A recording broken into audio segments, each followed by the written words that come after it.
As official as other shows. And we're live. Hey, everybody, welcome back to the Right Ideas. I'm Dave Wright. Our special guest did come through today. The unofficial third mic. Paul is here, and as always, I'm joined by Broseph. Well, not always, but on Saturdays, as always, I'm joined by Brother Smith. I've been throwing a couple lives in during the week, and today I think we decided that we were going to talk about. Just catch up on the week, TikTok, eBay, estate sales, and I'm creating prompts in apps and stuff now, and I wanted to go over some of that for digital products. So, anyways, hey everybody, how's it going? I talk too much. All right. Yo. I was going to be here last week.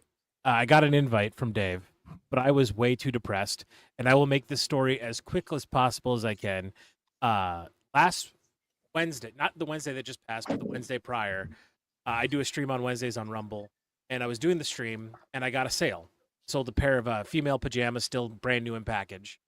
And as soon as the stream, like when the stream was done, I was like, I'll get them in the morning. I'll package and ship them in the. So I went to bed. Everything was kosher. Woke up in the morning on Thursday, went to ship the pajamas for eBay, and grabbed them, packaged them up, go to print my label, and it says, sorry, you cannot print labels with USPS at this time. And I thought, okay, USPS is down. This has happened to me before. Like, it happens. I said, I'll go inside. I'll do my listings for the day, like create my listings for the day. Then I'll come back in an hour. USPS will be back up. We'll be good to go. So I came inside to do my listings.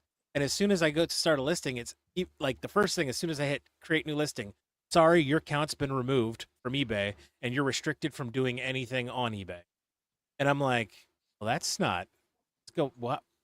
So I went to my emails, checked my emails. I got restricted 20 minutes after selling the pajamas.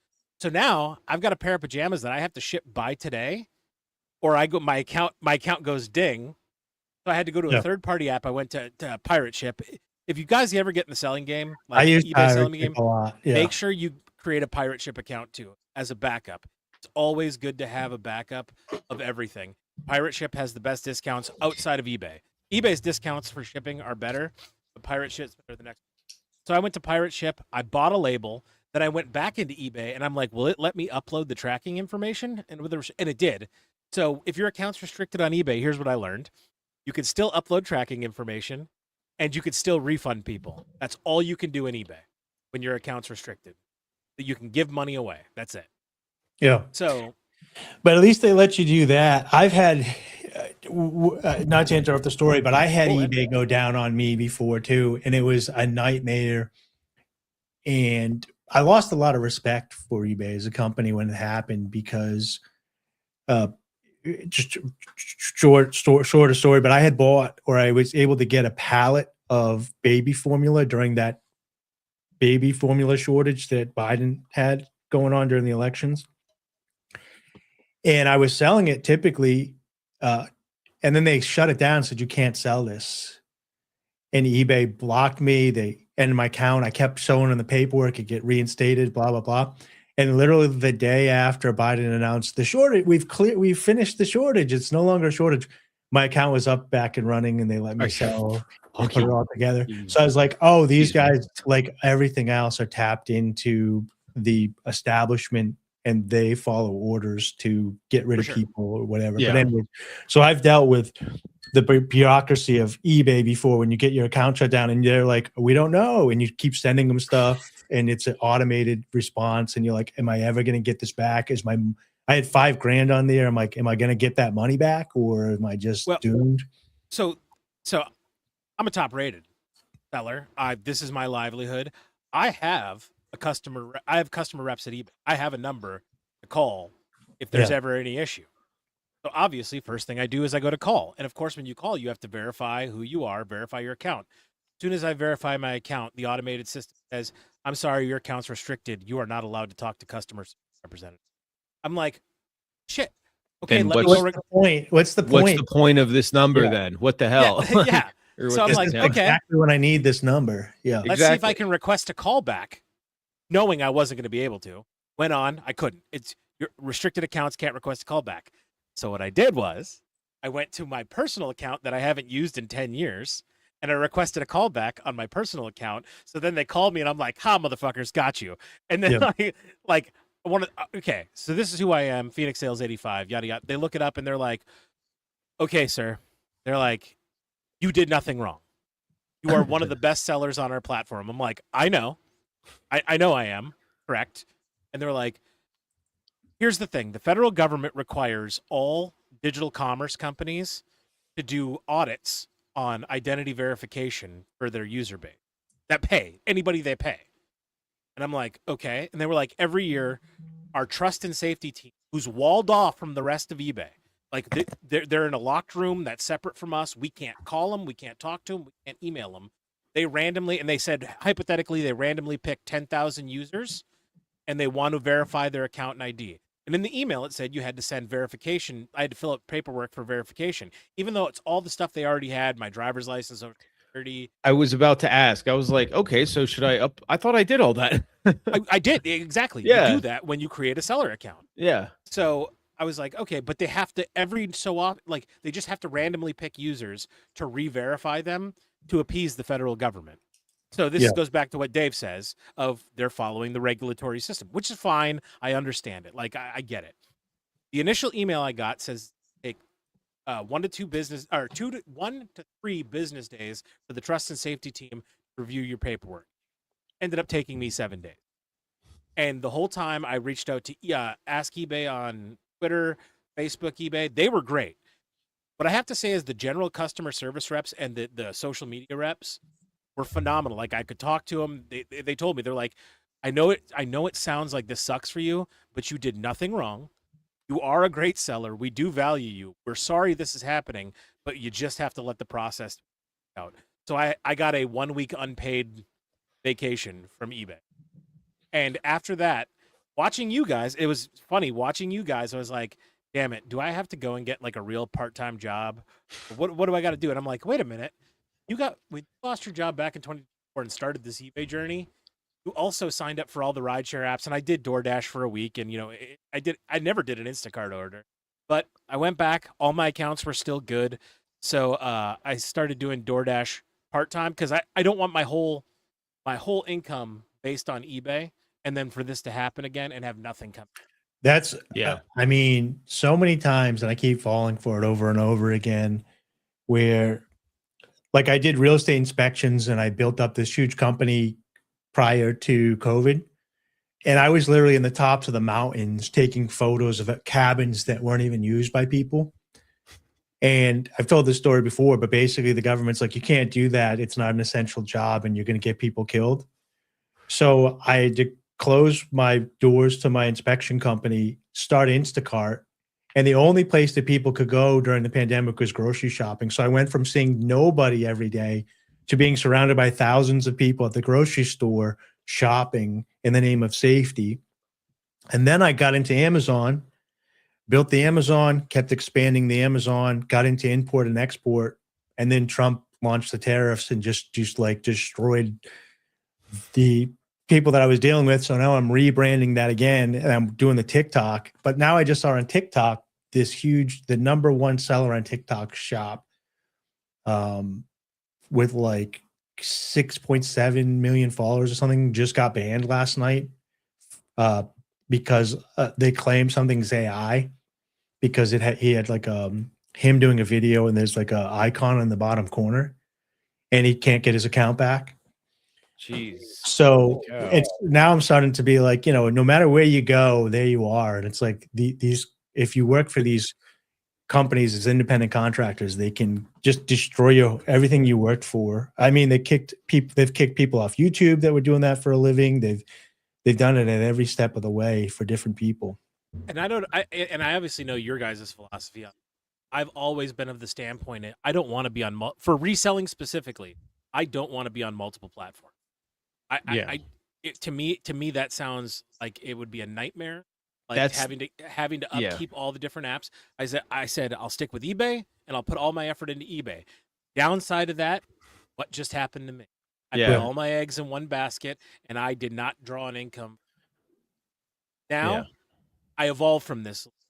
And now I'll tell you what, another thing this has got me looking into, buying a laundromat, got me looking buying Dude, car I've been looking wash. at buying laundromats, car washes.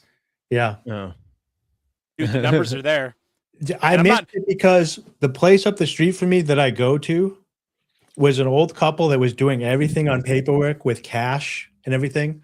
And I was playing poker and I was going in there and tipping and they were doing my laundry. And I said, if you're ever looking to sell this place, let me know. I live right up the street. It could use a couple of updates. And if you want to do a monthly payments, I'll take it over. And they were like, oh, we're never selling this place, Sonny. We're gonna die in here. And literally a month later, they sold it to somebody that upgraded everything. They and- must have made him an and- offer they couldn't refuse. Yeah. I have yeah. I have a similar but different story than you. My laundromat that I've been going to, the owners want to get out of it. They want to sell it, but we live in such a small town where there's nobody that wants to buy it. There's no So yeah. the option's there, and they were pad and paper, old Yeah. school, clever way to hide. They just upgraded the whole thing. They put in a new computer system. Now there's QR codes on every machine. It's the same machines, the same old machines, but there's a QR code on every system and the QR code, and you pay for it on the app, and it literally just starts the washing machine dryer right up. I thought super clever. Super Nice. clever. Yeah, well, Wow. a lot of these places, the car wash is what, depending on the town, they tell you to go to the owners, especially if they own it for a long time. They probably own it outright because they're such, whatever, and say, look, I'll take it over from you and make payments on it from the business itself. So you walk away, you'll get monthly payments. I take it over because lots of times banks don't finance car washes and laundromats anyways. So they do the seller financing for you. But people are on to this because I wanted to do that. And I went to a couple places and people are all over them trying to do this because people are on to you can do this now. I was gonna say, I'm not sure if you guys have noticed this trend, but a lot of the smaller places are being bought up by bigger companies, and then there's a lot of just the similar branded car washes, like specifically.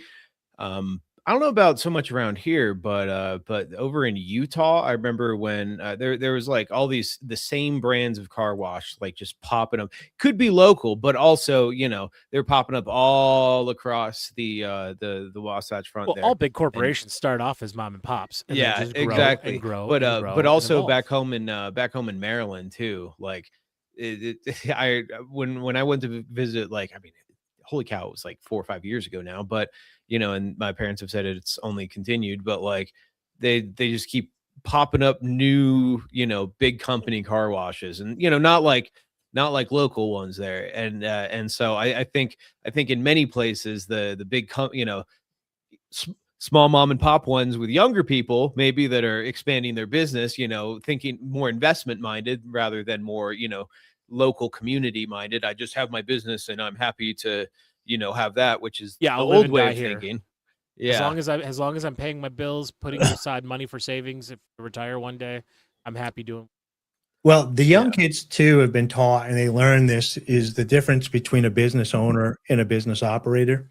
Yeah. So most people, including myself, most of my life have been a business operator, and a lot of the big guys are pretty much trying to explain to you, like, you want to find, so you say you find a car wash or a laundromat, immediately you want to go in, they're like, hire a manager. And even if you were running it, you'd make 100% profit, and the manager runs it, they make 80% profit because they mess up, or maybe they steal, or you don't have great employees.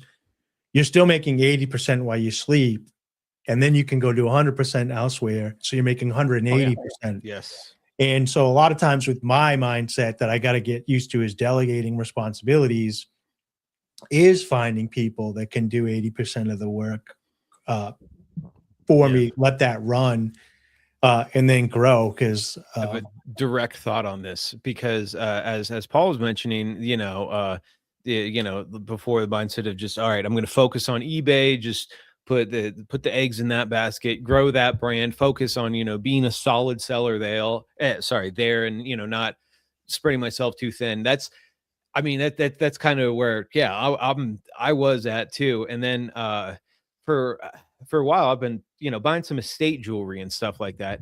And I noticed a pattern in some of the pieces that I, were a little rare or, different, more, more special vintage pieces.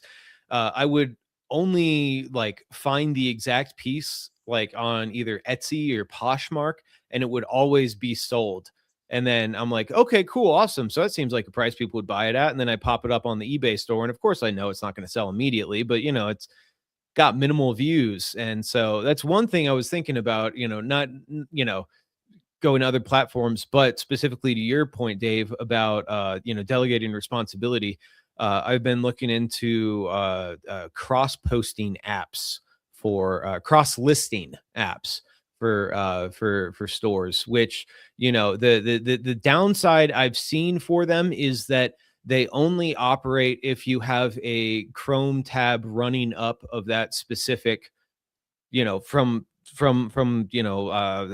one of these apps. Like there's one just called Crosslist. There's yeah, and that's what what you're saying. That's another reason I didn't want to do multiple platforms, because then it turns into a subscription game. You have to have this subscription to accomplish it. You have to have this subscription to. Yeah, by the time you're doing it, you're losing money in subscriptions by cross-listing and selling on multiple platforms. Exactly. So I was doing a lot of studying at. So if you had cost for Etsy too, that was sorry, not to cut you off, but like for some of these other ones, I was like, oh, eBay's free until up to a certain point, and then at which point, you're already bringing in enough money to offset that. But hold on, I have to say something about paying for eBay. This is important because I hear a lot of people complain about this. With eBay, you're not paying for nothing. You're actually paying for great services and that get afforded to you. Once you get a subscription, you get the ability to run discounts, the ability to run coupons, get the ability to bulk edit. And let me tell you right now, if I didn't have bulk editing, and when I just got my account taken away, when your account gets taken away, you have to relist every single item. I've been doing this for 2.5 years. I had 3,500 items in my store. I had to relist every single item. I saw your comment. Because I had a subscription, I could do 200 at a time. Yeah, which is nuts. I was like, you're like, it only took me 2.5 hours. I was like, ooh, that's a long time. Because I could do 200 at a time. I was like, so holy cow. I've been going through a lot of what you guys are talking about and trying to come up with some ideas on my own. And as I build like the TikTok and you go on there, it's actually set up very interesting. I wish I would have gotten on earlier, because when TikTok Shop originally came out, they literally sent me an email like the first month saying, you're a top Amazon seller. We want you to do TikTok Shop. And I was like, I'm not giving my information to the Chinese. So I waited to give my information to Israel.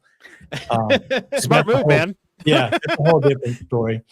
But anyways, now that I'm on there, some of the things that you can do, because I'm also, now that I'm getting into UGC, which is user-generated content, brands, I can sign up for brands to pay me to make videos that look authentic for online for their products and stuff. So I just got approved for the Amazon influencer account, which allows me to make videos on Amazon for products only on their. TikTok approved me that I can do it on there. But I can't sell products anyways. The whole point being, lots of people will do like a free Pinterest account, and you can say you have a piece that you're trying to sell, Broseph, that's like a brooch or a necklace or whatever, and you've made the whole eBay added and everything for this thing. But eBay is very male oriented. It does have a female backing of people that do it, but it's very male oriented app. If you take that brooch and you make some nice photos of it and you put it over on Pinterest, which is very female oriented, you can put a link in that Pinterest account to your eBay. So now the woman is on Pinterest looking at necklaces. She's like, oh, this is a nice piece, hits the link. Now she's buying it on eBay. So a lot of what I'm learning is the reason I had made that video the other day with the link tree, how to fix your link tree. Great video, by the way. Thank you. Is you're trying to funnel people to that one link. And when you change that link, it changes on everything that you have it. So if it's on your Pinterest, it changes. If it's on your TikTok, it changes. If it's on your YouTube, it changes. I just made some more Instagram accounts. It's also going to be on my Amazon influencer account.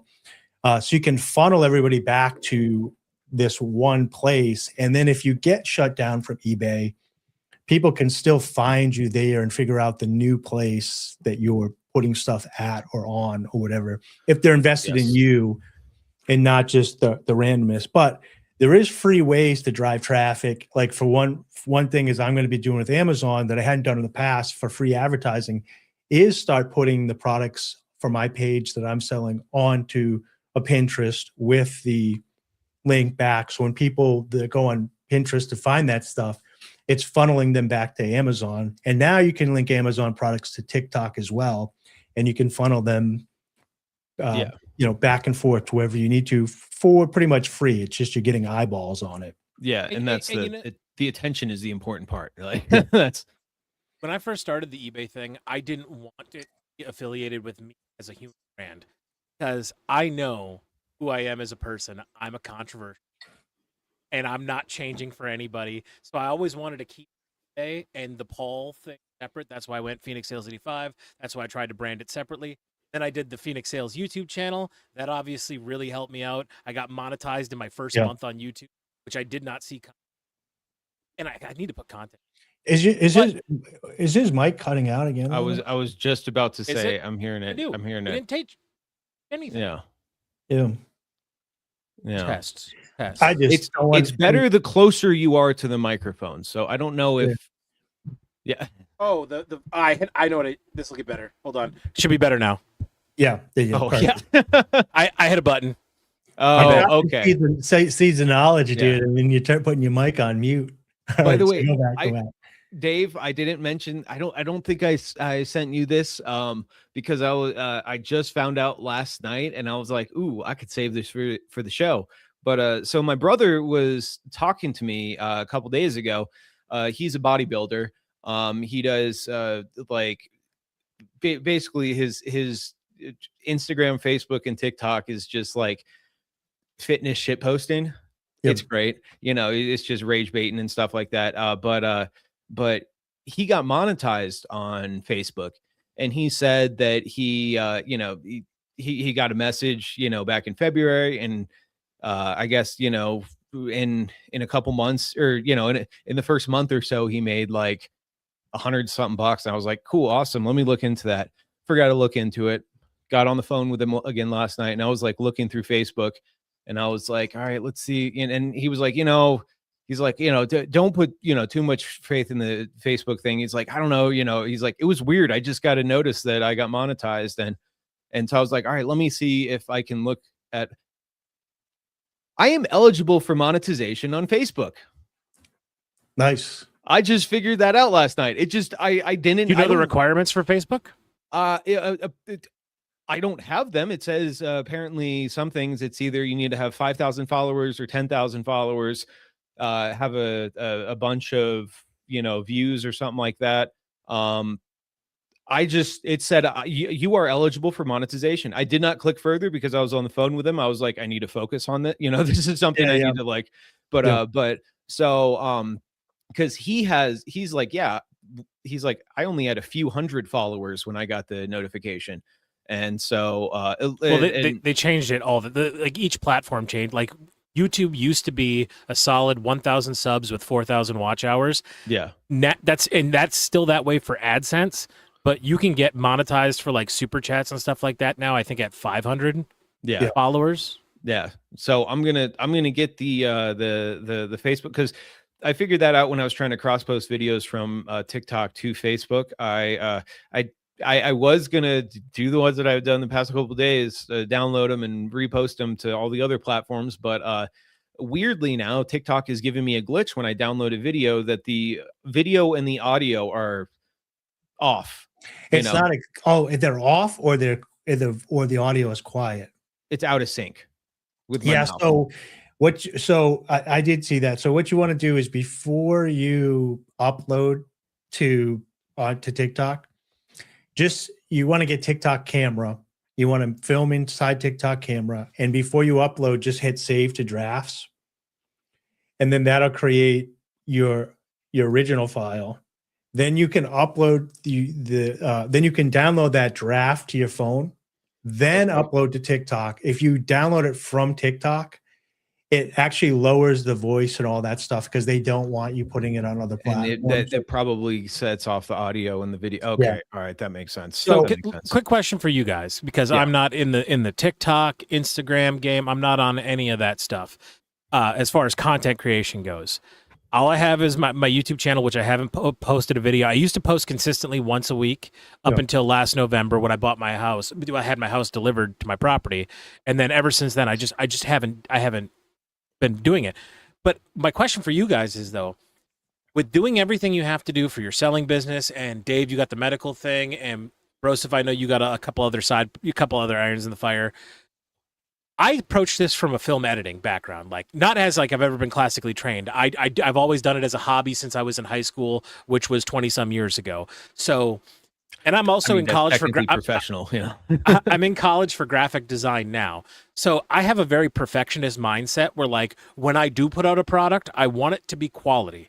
And I feel like with the new TikTok, this short form content game, so many people aren't putting time into the quality of it. It's just pumping out the mass.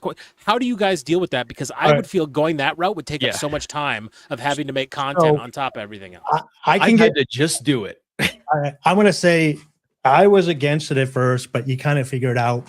I actually think TikTok is everybody, including everybody's going to start copying TikTok, including Facebook, not necessarily the short format, because you can make 10-minute videos on TikTok and you can go live. So like they don't want a 3-hour format, but they'll let you go up to 10 minutes.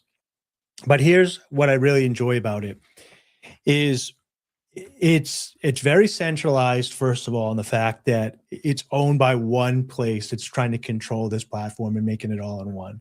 But it's very decentralized in the fact that they incentivize every creator at all different levels to promote how to use it and teach one another.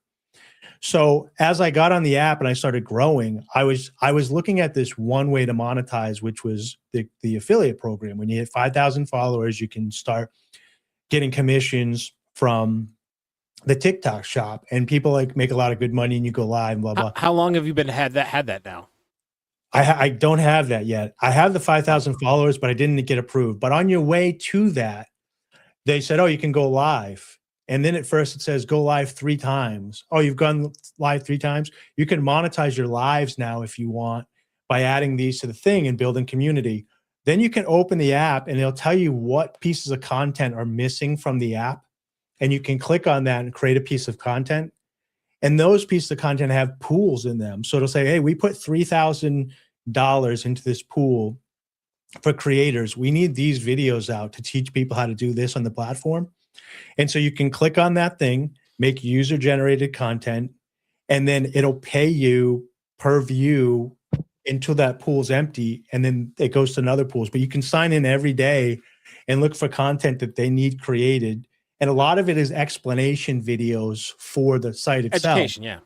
Yeah. And so they want real people following. And so then because you're teaching people, so at first I thought it was multi-level marketing. Yeah. And I'm like, because you get on there and you're like, why are all these people making the same video over and over again, explaining this stuff? I kind of need it, but I learned it already. But then once you get into it, it's like, oh, they're all getting paid to make this video because TikTok needs more explanation, because what they're trying to do is, like, I don't want to learn it from a 65-year-old like Croatian woman. I want to learn it from maybe a Russian dude or like a dude that looks like me.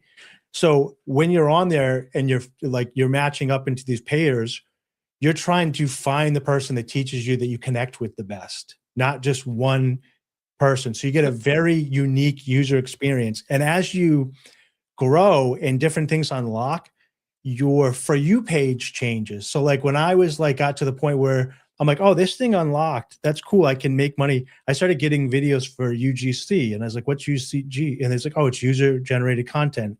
So then I started getting videos about other platforms that pay you to do this, and blah blah blah, and how you can make money, and how TikTok will pay you, and you can build a portfolio on TikTok and use it on these other platforms. And it like really leads you through how to generate revenue via online. But it all brings you back to the home base of TikTok. So as content creators, you guys haven't even gotten into the advertising monetization. You haven't gotten into the brand deals or anything like that. I just Not did. yet. I am. He did. Just got unlocked for brand deals, but you can get. Have you had any sponsorship offers yet? I just got approved like 2 days ago, so Okay. I just started learning that stuff. My whole goal originally was to. You can open a TikTok shop today and start selling today with 0 followers. But I was trying to get TikTok shop affiliate, which is you need 5,000 followers. And then you can sell those products for people on a live and get a commission. So you could go live and make like 20 to 40 bucks an hour. And if you're willing to do 10 hours of streaming, you can make like 400 bucks a day, and it grows. And there's people making like 100,000 a month just selling TikTok products for other people and brands. But what I quickly found out is, even though I got up to there, the quality of the people that are following me and the interactions of the people that I have are not what they want. So they want people who are going to spend money. Yeah. So for me, they liked my lives because they are pushing me to go live all the time, and they're giving me incentives to go live. Then they said, "Oh, we think you'd be good for user generated content, so we want you to make videos." So I haven't got approved for the affiliate stuff, but it also, the AI kind of knows how you talk, how you look, and everything, and it directs you to where they think you're going to make the most money, because they're also getting a cut.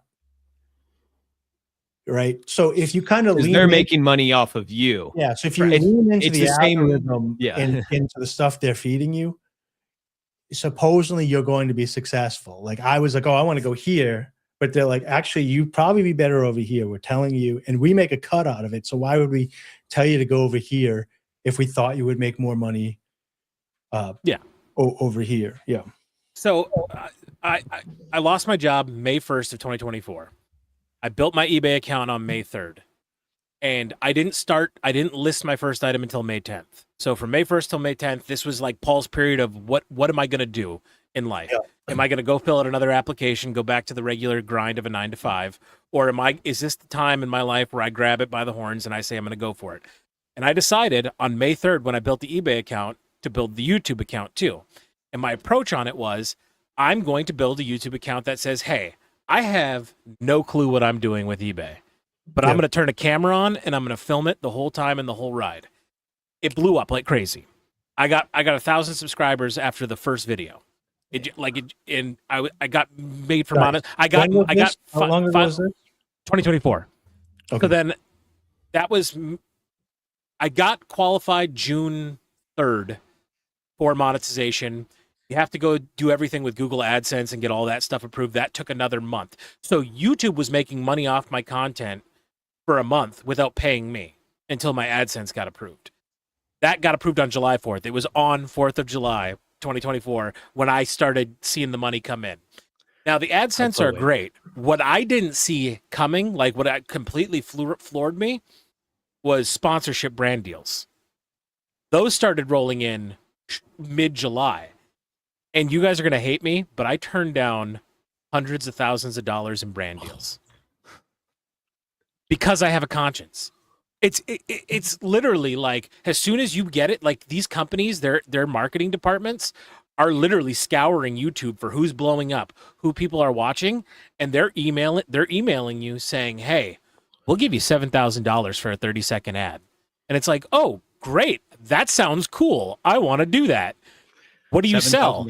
Oh, what we sell is we sell gambling. We want you to send your audience to our online virtual casino. And I'm like, I can't do it. And then it's like, oh, hey, if you buy a plot of land in Scotland, we'll make you a lord. We'll give you $5,000 for a 30-second ad run. And it's just like, man, I wish everybody thinks I'm a crude jerk, but I actually am a moral person with a conscience, and I can't do it. I get this. Yeah. I've been on Twitter, right, talking about libertarianism for, I've been before I got banned from Facebook and all this stuff. Now I'm on Twitter.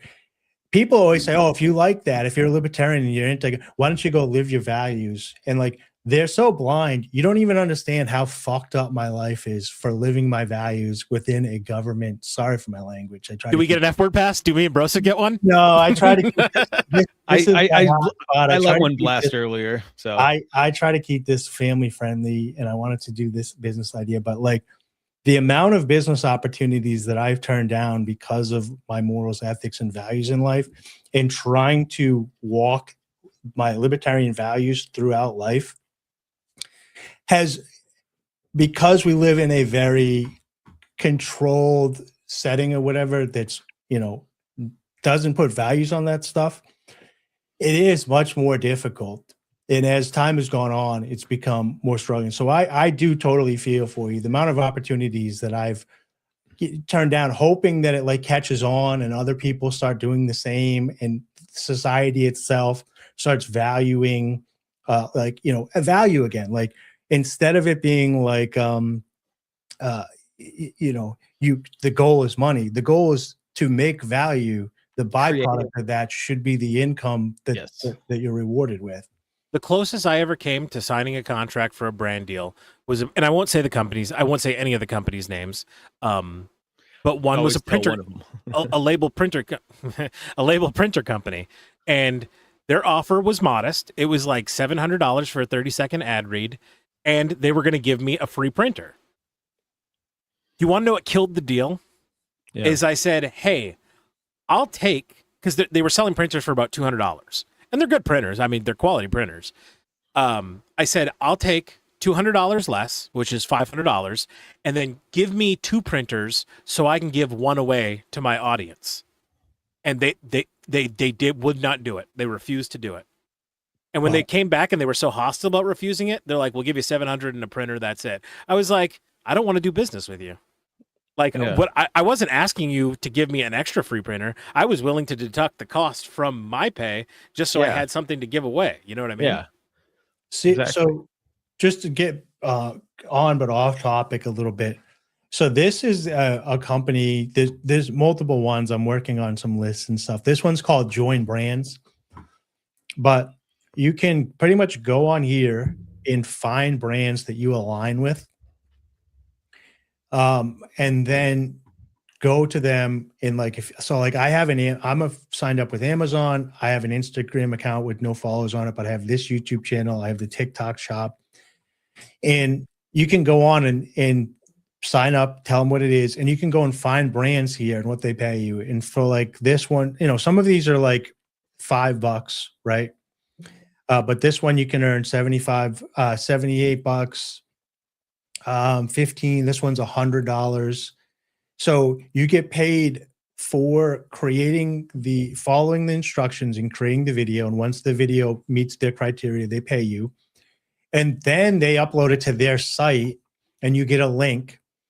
And based on how many views you get paid again. So I'm not going to open any of these here, but sometimes you can make a video and they'll give you like $50 and then $12 per 1,000 views. Right. So you make the video, it depending on your edit skills and your speed or whatever, it's going to take between 5 to 30 minutes. Usually they're very quick. They're not long formats. They're 60-second videos that you're making. My only recommendation on this to everybody watching, if you decide to go this route, make sure you guys read all the fine print. Yeah, well, this is just an idea. There's multiple sites like this. I'm just bringing up one. I'm not affiliated with this. But basically, the idea is it's user-generated content, and you can look that up. And there's multiple sites out there where products will be listed on there, and they need people to make content for their TikTok channel or their whatever. So they have like a coffee brand on Instagram, and they want content for it. And so they ask the people that use it to buy it, test it, and make a video for it and put it up. And then you get paid a flat fee and then per view. So say it's, $12 per 1,000 views and it only gets 1,000 views, you make an extra $12, right? So it was 50 for the original. You made 62 for the hours of work.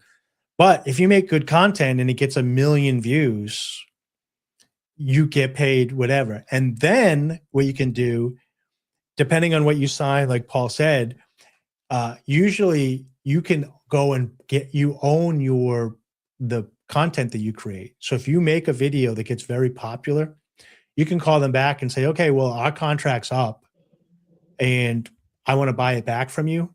And they'll lease that commercial from you that does well and pay you monthly residuals to be able to use that thing that you did that works so well. Number one reason I've turned down a lot of brand deals. The number one reason is because they would own on YouTube. I don't know how it is anywhere else. This is just for YouTube. The standard across the board is they own the entire video. So not just the ad read, they own that video that you create. They can take your video, clip it up, and put it in their company's commercials. Yeah. Like they can make their own stuff from your content. That's fine. If you're paying me $7,000, I expect something like that. You know what I mean? The problem is every contract has an out clause for them, but they don't give you an out clause if something happens one day. So like if I get arrested for a DUI, like hypothetically speaking, and they want to break ties with me, they can legally do it. But if their CEO comes out as a pedophile and I say, whoa, I don't want my brand associated with you anymore, I don't have an out clause. And if I do want to remove their commercial from my thing, there's a huge penalty to me. You know what I mean? Yeah. Well, then that's where you can just go back and edit them, months later and be like, just the pedophile company, like just overlay the, Well, you said everything comes with an NDA. Everything comes with an NDA. Yeah. So there's, I'm not, saying one particular site, but I'm saying there is these sites that if you look it up online, it's called user generated content. There's different companies. YouTube gets into it. TikTok will sign it up for you. So it's another branch to make online stuff. I wanted to get a little bit. I was going to say real quick. By the way, having us do this here at as an explainer video, slash discussion about all this stuff. It also helps, the plausible deniability in the future as well. For if it comes out, the CEO of a company was on the Epstein list or something like that, then it's like, oh look, we were here talking about how to make money off of these people shoving money in our faces. Has nothing to do with with the companies in particular. Of course, I like the idea of for example, Dave. Vegan food, the vegan food plan, but if it comes out that they were a cannibal or something, then it's like, well, yeah, obviously I didn't select it because they were a cannibal. I selected it because they were vegan. Yeah. I think I was specifically trying to find things that aligned with my values, and lo and behold, even then. Yeah. I think I'm an optimist, and I know from talking with Broseph that it's good because we bounce ideas back and forth. And yeah. and Paul's a realist. He's like, but remember, whatever. I've seen a lot of positive stuff online on different sites in my research with this stuff. I think those are worst case scenarios. And those are worst case scenarios. If you're interested in like trying to create content, I'm not trying to dissuade anybody. Realize that you can make ads for different products that you enjoy and use. Funny. And one way to do it, like even with Amazon affiliate, is like this microphone right here, Shure microphone company that a lot of us are using. Because I own it, I can go on, I can make a video of this, post it on the Amazon influencer page. And then anybody that goes to buy that mic that watches my video or buys anything that day after watching my mic video, it doesn't even have to be this product. Amazon looks at it like I was part of the reason that they purchased, so I get a cut. You get a commission. Whatever. Yeah. That's affiliate marketing. There's nothing wrong with that. Well, it's not even affiliate marketing because you're creating a video for the content and you're putting it on there, and anybody can look at it. But if they go through your stuff, your video that you made for the content. But when you're doing these ads for the people, they're not saying, "Hey, I'm Dave Wright. I own whatever." The user generated content it's just like a marketing thing where you're like, here's the thing, here's how you like, look at this jewelry loop I got. Holy cow. It's got the 2 magnifying, and look, you can have the light that goes either, ignite or illuminating either magnifying. Wow, this is great for looking at jewelry and finding markings in silver. Now, do you actually use that on a daily basis? That particular one? This specific one, yes, and that's So that's a if that's that a, company approached you, you'd be pumped to take an offer from them because Yes. it's a product you actually believe in. But that's what I was Exactly. saying. You can go on Exactly. Amazon and those sites and search out the products that you use. Yes. Oh, for sure. And- Yeah, I'm not and arguing. do- You're do talking video. affiliate marketing. Yeah, Affiliate and that's- marketing is way different No, than no, brand. I'm not brand. talking. Well, I'm not even talking brand deals. I'm talking user generated content. You can search out the products that you use. It's kind of affiliate marketing, Go but to- also Well, It's more there- in that vein than it is brand deal. Well, so with affiliate marketing, temporary brand deal. you're technically, trying to right? drive traffic to their site for them to buy. Mhm. With user generated content, you're creating a piece of content and then you're giving it to them and they're putting it on their site. Yeah. So like if they have a independent marketing. yeah, so if they have a Samsung phone case Instagram page or website or whatever, and you generate a piece of content, they upload it to their social medias as advertising, like a commercial that you've generated. Whereas an affiliate one is I would be putting it on my page and trying to drive traffic to their page or their selling thing. So you're basically making an independent little commercial for them based on their stats. You're generating the content and then they're using it. So you don't even have to. I don't have to bring it up on the show here or anywhere else. They pay you to make that little commercial, then they take it and they upload it. Yeah. So it's similar, but it's three kind of different things between the brand deal, the affiliate marketing, and the user generated content. Yeah, to me, here's the difference. Me and you spent our hard-earned money on Shure microphones because Shure makes the best microphone in the game. They're the best. Now, if you can get an affiliate, I don't want to say affiliate marketing link, but what you're talking about to do that, to where you do believe in the product and you can make a little scratch off it, nothing against that. And if the guy who runs Shure comes out as a pedophile, I can do this, and we're still good. You can. It's still a great microphone, God damn it. Yeah, so you can go, I can go on Amazon right now and sign up for an affiliate program and click the link to this stuff and put up a picture and advertise that. But I can also maybe go to that join brands and look up Shure microphones, and they'll say, yeah, we're actually paying for user generated content right now, in which case you would make them a small commercial, upload it to that thing, and they would pay you for that and then pay for views. Then if they like that, they could come back to you and say, hey, we want to offer you a brand deal. We need you to make 100 videos over the next 3 years, or we need you to make 10 videos over the next year, one a month for us. So I look at them as very similar, but very different products, because one is it can be, you never really show your face and it's kind of generic. Two is they're using you as a character and you don't have to associate it with your brand or what you're doing or whatever. It's a piece of content that they take and put elsewhere. A brand deal is they're taking you as your brand and attaching it to their brand to take a piece. You're married to each other. Yeah, you're taking a piece of your reputation and binding it to their reputation. And they're doing the same with you. Yeah.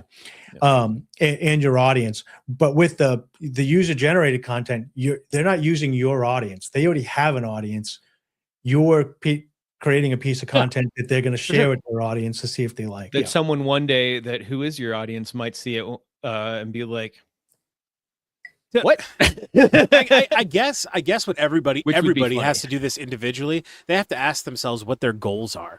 And I get that a lot of people are motivated by money and they want, I don't know if you guys want to stack money up to the ceiling like Scrooge McDuck and that's your goals. And if it is, God bless Laheim. That's not my goal. My goal is I want to pay my bills and I want to be able to do whatever I want to do. That's for me, it's the freedom of life.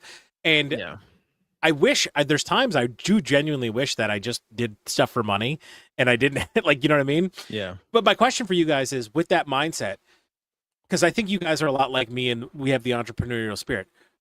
And I know, Dave, we kind of touched on this before we went live, and I know you didn't want to talk about everything, and I'm not trying to bring up that, but do you guys budget your lives on a day-to-day basis? Do you say, I'm going to spend this much on food this month, I'm going to spend this much on entertainment? Out of curiosity. No, I used to. My dad's a banker and my grandpa was a CPA. So I was raised right. I know how to do it, but it's one of those things that I'm like, okay, if I just kind of keep it under this, then I'll be fine. But I am learning very quickly now, because that was doing great when I was when I had a steady paycheck. Oh yeah, that's you can live high it's on the like, hog.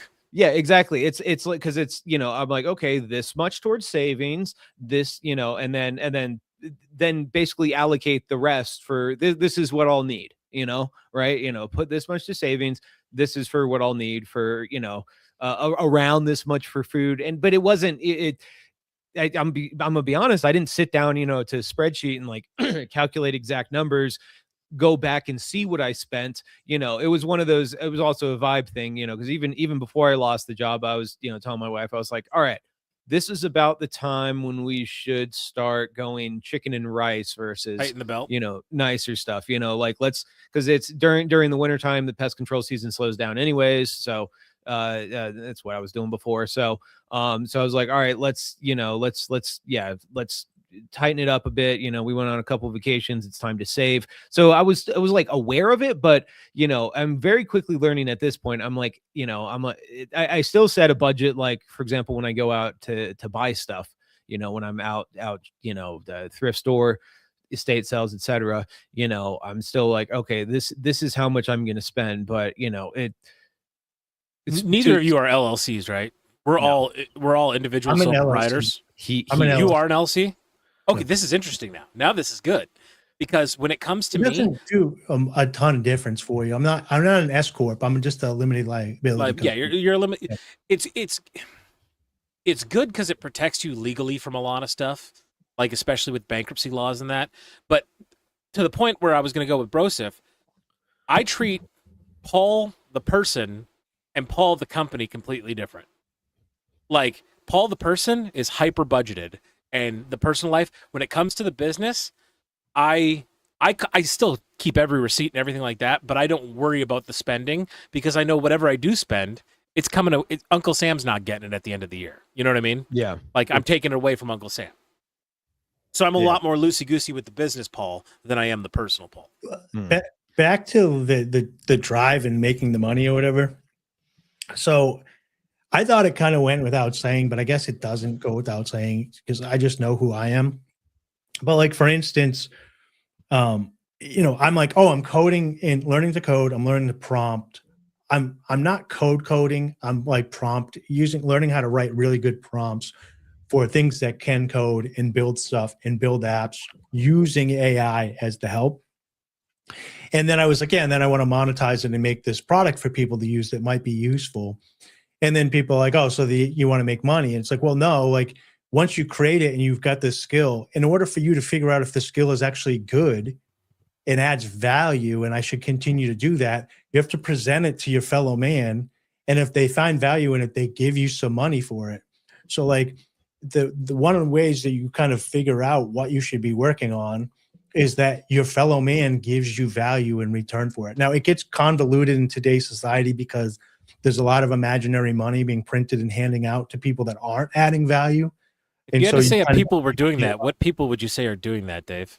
Just people are doing it, the government and stuff, and most government jobs and I was in real estate for years and I own property and stuff, and people are like, oh, you can just buy Section 8 housing and all this stuff.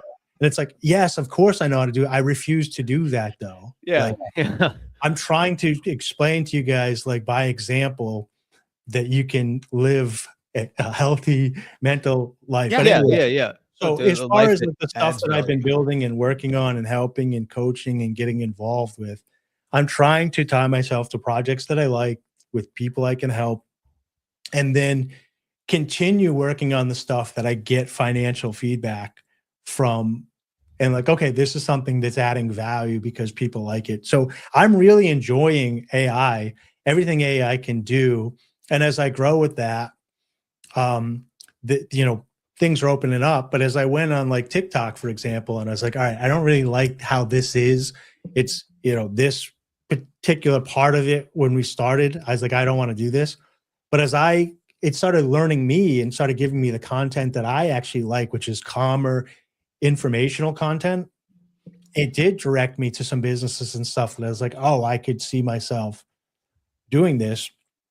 And as I go on and talk to some other people, they're like, "Oh, the economy stinks. We're losing all our jobs, and I don't know how people are going to eat." And then I start going online. It's like, oh, most of the people that are much younger, like the Alpha and Gen Zs, have already gone global and have already gone digital and already have learned how to make money in the metaverse online by communication, networking, and talking.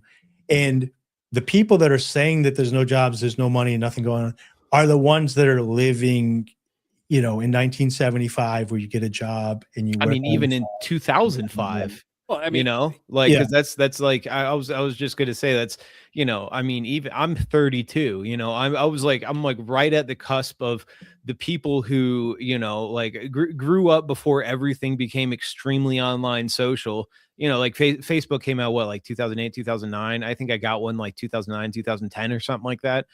So it wasn't it. It was something that my parents allowed me to do because the internet's, then be careful about putting your personal information, all this stuff, and then meanwhile, the people, 5-10 years younger than me, they're like, yeah, the government already knows everything. Yeah, of course, I'm Yeah. just putting everything out. There's a certain acceptance of the panopticon, I guess you could say.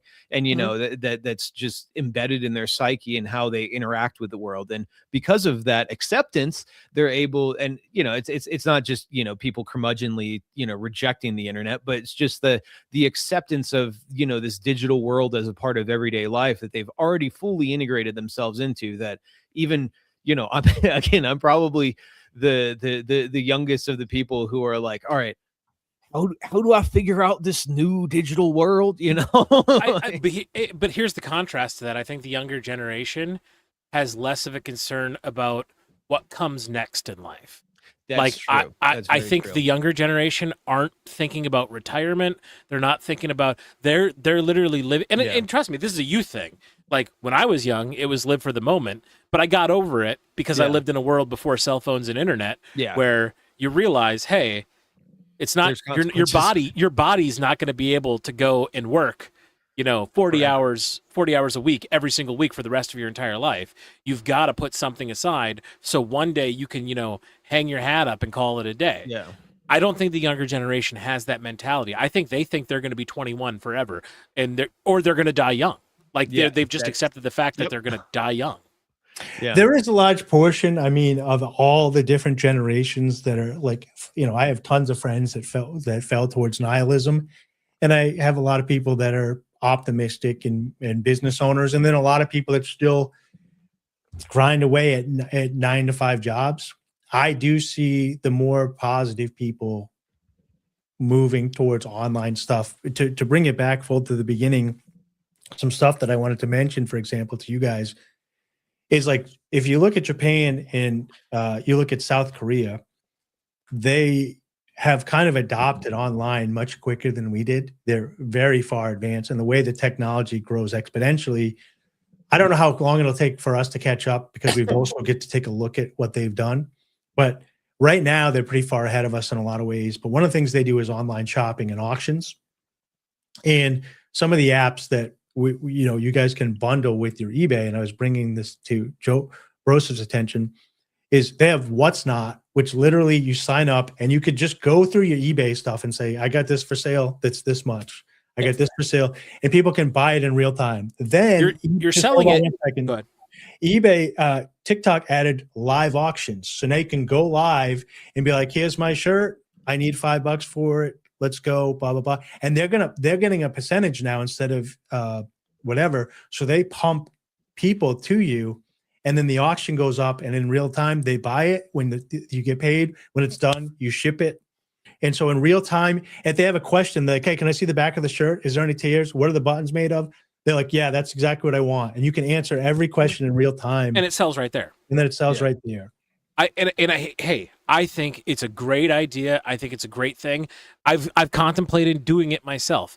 Here's the problem. In my research of it, you're going to get rid of your inventory fast. And if that's your goal in your game, great. If you're trying to do turnover as quickly as possible and you don't care about the net profit, you're fine. But when you do it that route, you are leaving a lot of money on the table. Well, it depends. I mean, It's a trade-off. you can, yeah. If and again, like just two different types of mindsets. If you with your current model right now, I don't I understand what you're saying is correct, but I don't necessarily think that it's right because you're like, well, with my current model, if I did this, I would lose a lot of money. But it depends on the my different things too. yeah, you know, my mindset what would you're be, selling. okay, I have these 3,500 items and these 100 haven't sold in a year. And typically I would drop them all down, but I'm going to go live and I'm going to have a link that brings everybody to my eBay store. And I'm going to show them why these 100 items that have been sitting here a year kick ass. And now I'm going to get more for them. And they're seeing my eBay link and they're like, oh, this dude's cool. I was going to buy a shirt. I might as well buy it from this cool dude rather than Target or Walmart or whatever. Yeah. So you get a lot more.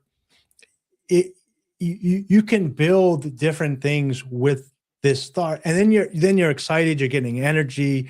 You're talking to people. So I can see how you can shift it into a really positive thing. And then also like there's a lot of people that are scrolling on there if you go to What's Not app, you're scrolling to buy something. So now you run into somebody who's trying to sell something and they're trying to sell it right now. Whereas when eBay, they could be looking at it, saving it, coming back to it. So I'm not saying that you're wrong. I'm just saying I do think that this is the future and we got to figure out, or I'm going to try to figure out what the pairing is of the old school with the new school stuff. To me, the biggest factor in that whole game is your cog. And for those who've never been in reselling, what we're talking about right now is the age-old argument of the quick nickel or the long dime. Yeah, that's the argument we're having here. And I think we are. That's just. I think we are. Well, I think we totally are. It's kind of, but hold on. Let me say what I'm. Let me just say what I'm hearing here. It's the point Paul was making was, yes, it's a quick inventory turnover. Point Dave was making, I think, was maybe, yes, you can overturn some of your inventory, but then, especially maybe it's a situation where also if you have enough, B, some stuff that, you do, if you do have, maybe an acute need for liquidity, you need some, cash now, but also, because I think part of Dave's overall point too, not just here, but in conjunction with the some of the marketing stuff too, was that it's kind of merging your different digital personalities together into a more common place, so that you can make money, maybe. And going back to your point too, Paul, about, like losing the eBay store at one point, so that you have multiple income streams coming in, so that you're not just putting the eggs in one basket.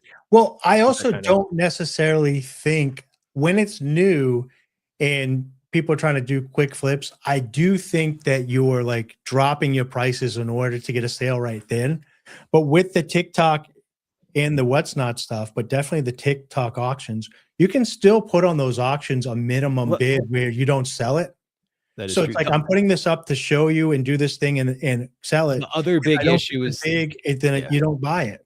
The other big issue is to get attention, you need to put free shipping. And then if you got a bunch of people doing only one purchases, then, especially if you're like, I'm trying to, Let's use numbers here. I will give you numbers based on me and my business. And I watch a lot of Whatnot. I watch a lot of eBay Live. I watch a lot of live selling. I do watch a lot because I want to learn.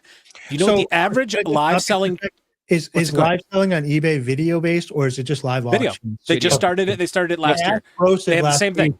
And he said he didn't know. So Oh no. Oh sorry. Because I've bought stuff on. It's just like Whatnot. Yeah, it's just like I didn't know that because I had mentioned it to.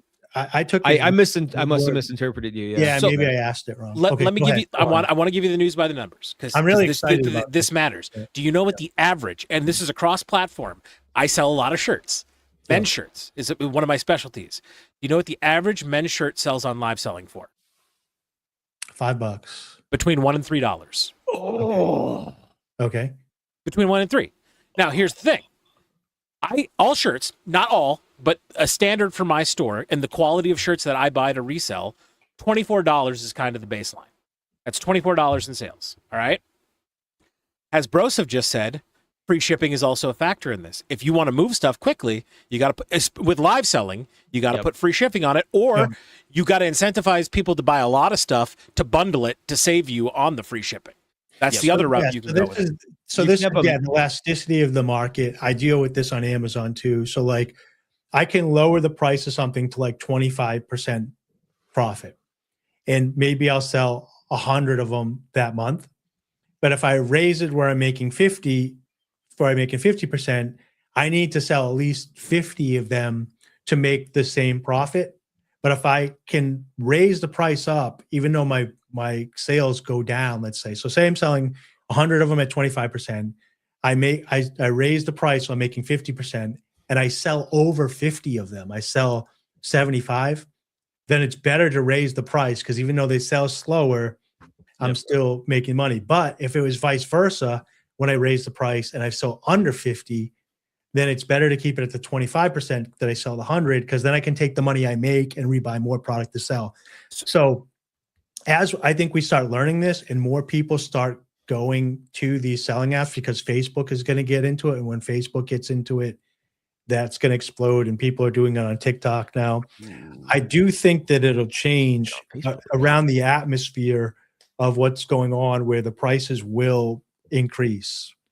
So let me just run through the numbers real quick, because I want to get this off my chest, and I want to tell you how I run my business. So most t-shirts, my cost of good average on a t-shirt for me personally is about $4.50 per shirt. All right. Starting price $24.99. That's my starting price generically for all shirts. It can go up or down depending on the shirt style, quality, all that jazz. All right.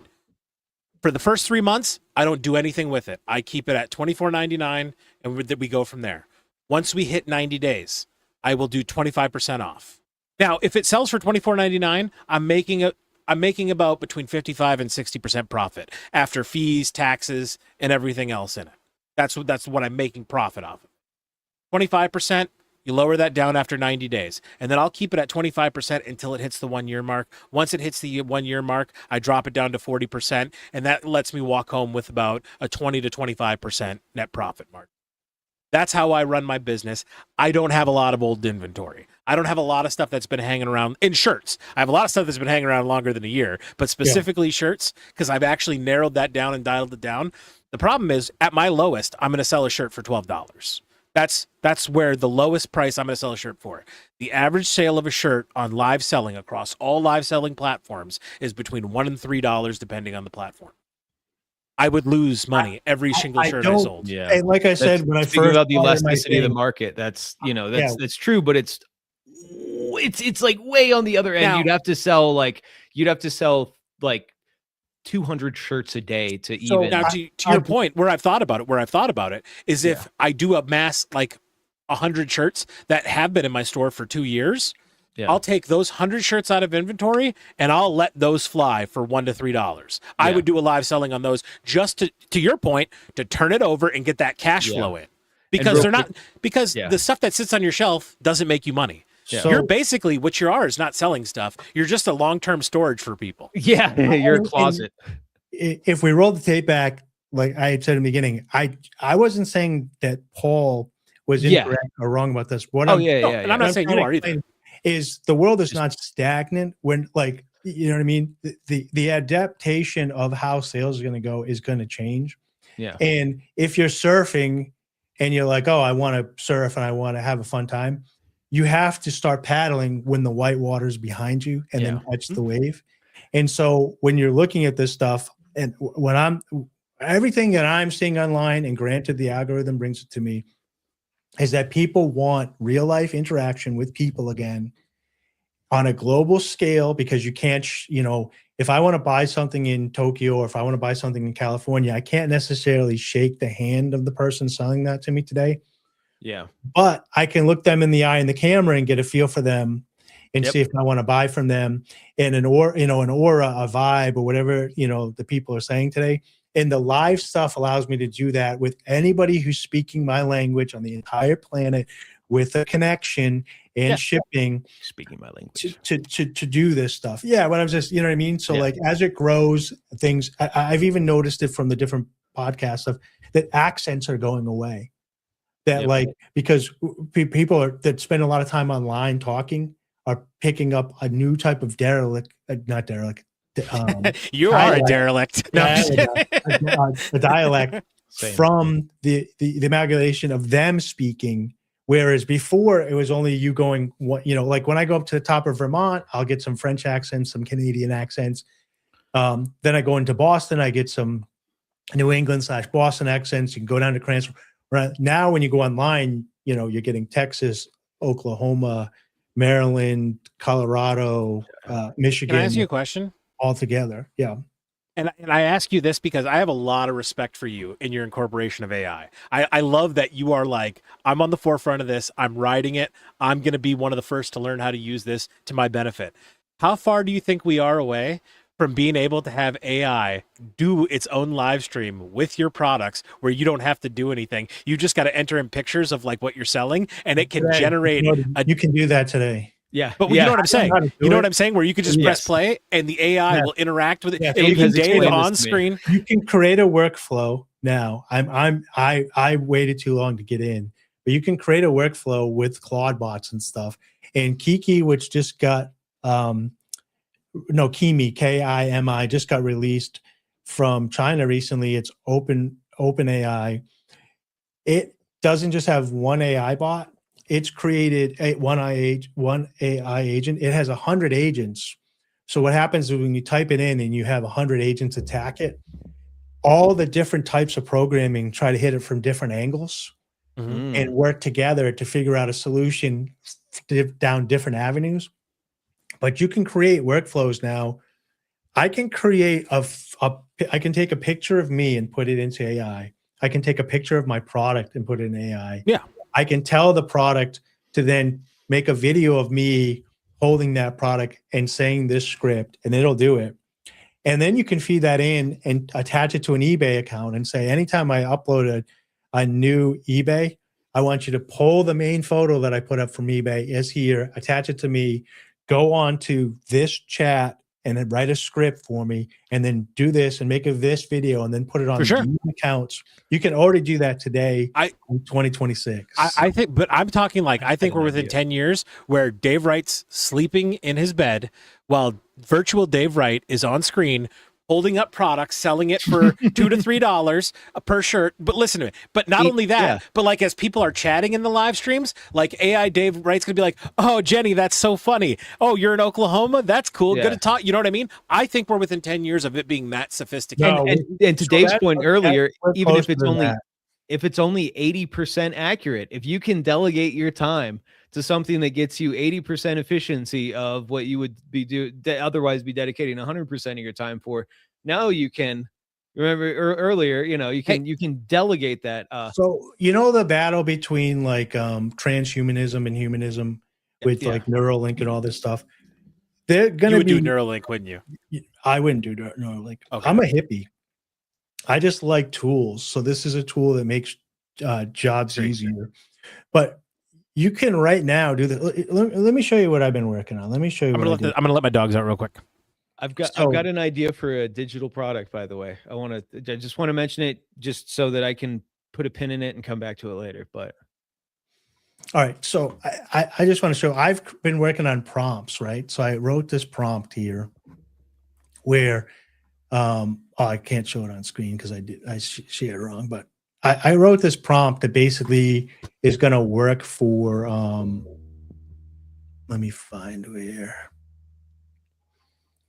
I wrote this prompt and basically I want to give it to people that work within gig apps, for instance, right? I just wanted to see if it would work and then it would work for other people. So I got it working on ChatGPT, Google, and Claude. And basically you take the prompt, and let me just grab the prompt over here. And you're a new user and you'll open up, I just created a project here, but the project is empty. There's no sources. There's no chat. It's just a title. Same with Google here, no pin. And here at Claude, no. What kind of monster doesn't use dark mode?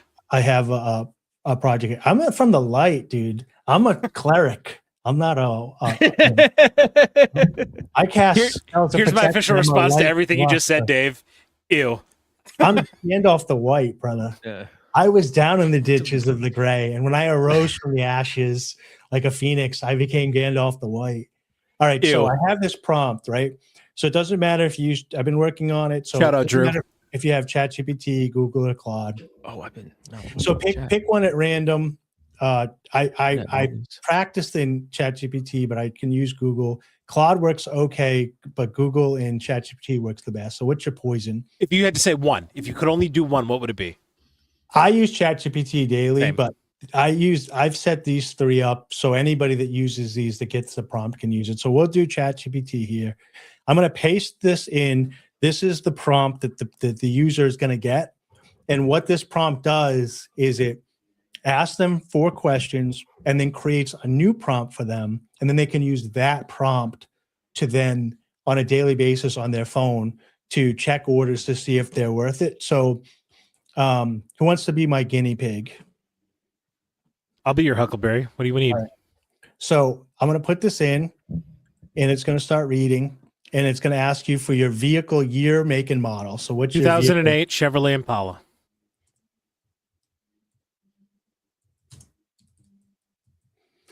Okay, we hit enter. Impala. Oh, well, it'll figure it out. Type. And then do you know what, if with Instacart, what's your shopping speed? How quickly you shop items? I've never done an Instacart order. I've been with Instacart for 2 years. Like I've had an account for 2 years, never done one order. All right. So mine is down to like 85 seconds per item, but the average beginner is usually closer to like a minute 10. So like 110 seconds. So we'll put you in at 110 seconds. And then the town and state that you primarily do Instacart in. Iron Mountain, Michigan. It works with DoorDash and all this stuff too. Iron Mountain, Michigan. All right, so it will, and then what's your target daily income? I'm only doing it part-time. If I hit $50 a day, I'm happy as a clam. Okay, so we'll put $50 in here. So now it's going online, it's figuring out the gas in your area, the miles per hour for your car. So it's saying a 2008 Chevy Impala average combined fuel economy. That's right. Is 22 miles. Is that correct? That is correct. 22 to 24. It's saying the state cost data for Michigan is roughly about $2.98 per gallon. That's high. Okay. That's based on AAA. So what would you say that the average? Well, Detroit's factoring into it. I live in the Upper Peninsula. So what would you say your average gas is then? Right now, average gas is hanging around between 235 to 240. Okay, so we'll say 240. And you can change this. Oops. It's pulling us like a state thing, and you can give it more detailed information. So now it updated the fuel price to $2.40 a gallon, 22 miles per gallon with thing. And then it's saying that the average gig hourly in your market is about $18 and your daily income that you want to make is 50. So it's saying that it's going to try to, right now on average, it would take you about 2.5 hours to almost 3 hours, 2.8 hours, but they're going to try to lower that for you. So that's the goal. And we're just going to go through, it's asking to confirm everything. So we can hit C to confirm. And then it sets everything up here. And this is creating the, this is basically now taking this prompt and turning it into a prompt for you. Mm-hmm. And you can now send over screenshots to make it work. But I'm going to take a copy of this. I'm going to go into the delivery sources here and I'm going to add text. And basically I'm adding this prompt that we just created. And let's just make sure perfect. And we'll just put Paul's prompt so I know later. And then you can also take the generic prompt and put it in here as a source as well. So it has both of them to work for as things change. So now that we've gave sources to this prompt, all I need to do to figure out like what you're doing is just you have this on your phone, you open it up and you give it a screenshot. So I have some screenshots here that I had put together, and pick a number between 1 and 19. 13. Yeah, I did it. Lucky I did 13. So now this is the screenshot. I would take that every day. It's going to recognize that you're the blue dot, that you have to drive all the way to this market here. It's going to calculate the deadhead miles that you have to drive and the time to get there. Before you hit send on this, yeah, can we play a game? I'm really enjoying this real quick. I want to do a couple of these because I want to see how my gut would go against your prompt. So that's the whole point of this. So when you first start using it, it's going to calculate some difficulties for you until you start using it enough where you can do it on your own. But it's going to teach you what you're right and wrong on. So it's going to calculate from the dot to here, and then it's going to take this 3.6 and know that from here to that is 3.6. It's going to take this 12 units and multiply it by the 110 seconds of shopping time it takes you. And then it's going to take the $12 and tell you whether you should accept this or not. For me, I would say this is a great order. For me, for my area. For my area, I probably would accept this, but because if I could get 3 of these an hour, this would be really good because you could probably do about 3 of these an hour, which is going to bring you over $30, right? Even 2 of these an hour is some people would be happy, which I think is very doable. So we're going to hit analyze. And the first one takes time because it kind of like preps the system. And this is what I'm working on speeding up because it's only going to take about 20 seconds to spit out a thing, but that could be, it's broken, missing data. I don't mean to laugh at you, man. This is just funny to me. I literally did 20 different works of these before we started. Oh, the deadhead miles is missing. Why is the deadhead? So the blue dot. I get returned to zone. What is deadhead? So you have to drive to the store. So it's going to take you time. It should recognize that you're the blue dot. And that it's got to drive from the blue dot to the store, and then it's got to calculate that. Do you strategically position yourself whenever you guys are doing it, the DoorDashing and Instacarting and that? Like, I try to. Do you have a spot that you like that's yours? For me, it's a grocery store parking lot next to the Wendy's. For some reason, I can't explain it to you. This is Paul's gut thing. I like doing Wendy's deliveries. I feel this is where your app doesn't come into play. I feel human beings. By the way, shout out T-Sweet, shout out Sumo Dog. I feel human beings who eat Wendy's are a higher quality of people. Yeah. And I feel my wife loves Wendy's. I feel delivering to Wendy's customers, I always enjoy them more than anybody else. I can't explain why. I can't tell you why. I just think Wendy's caters to a higher class of people. What, just like compared to like, I don't know, I'll just Taco throw something out there like Popeyes or KFC or something, or Church's Chicken or Yep. Yeah. I know why this didn't work. I wish I had a kosher restaurant in my area. It didn't work because that's a good idea. Oh no, hold on. I don't know about tips. It didn't work because it was pulling my data from the old one. Oh, that's a big problem I have with AI in general is the times when it does cross chats and pulls information from certain things, but not others.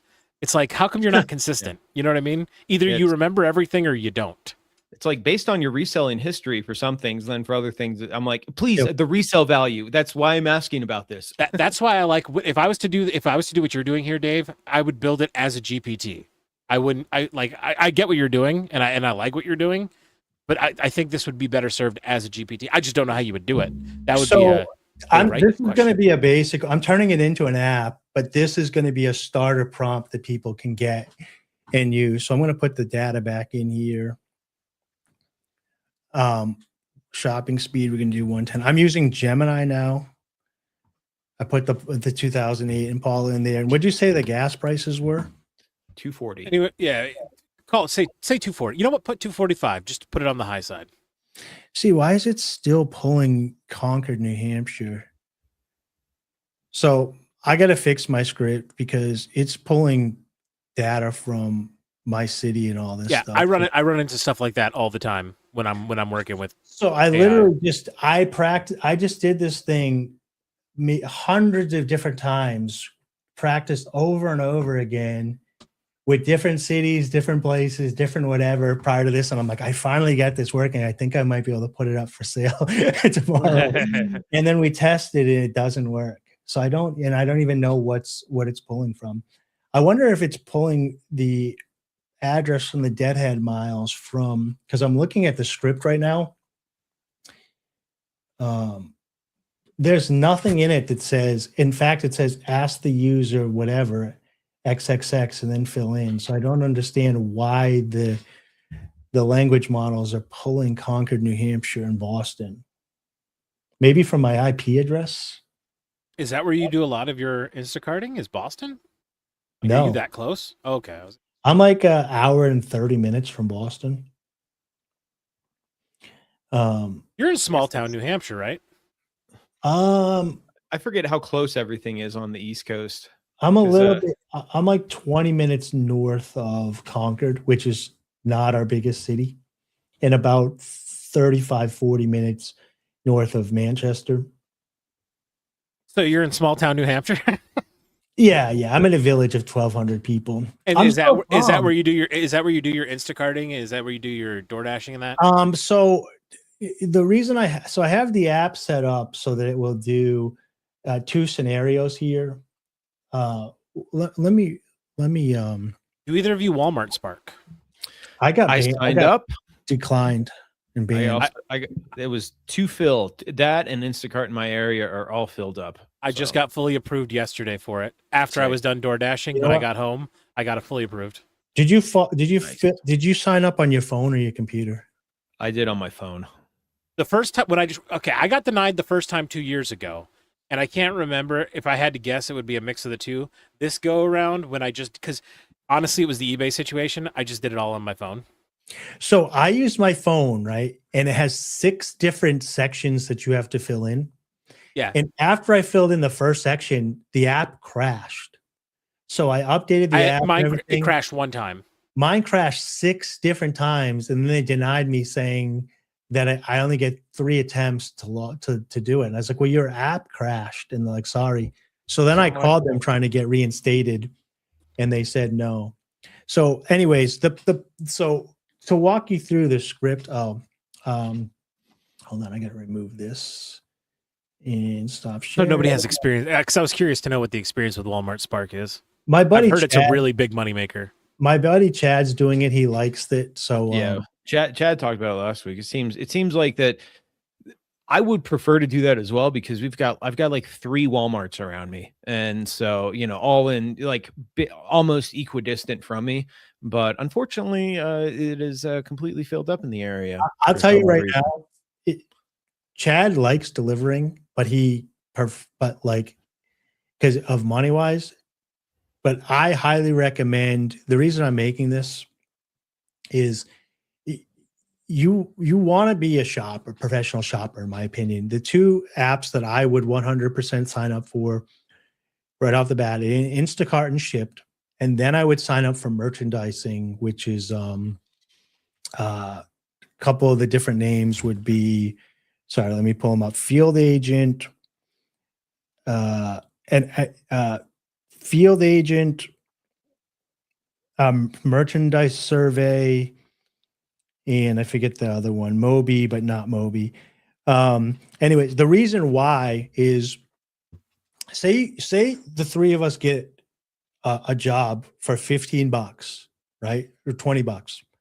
Both your jobs require you to drive from here to the destination to make the $20.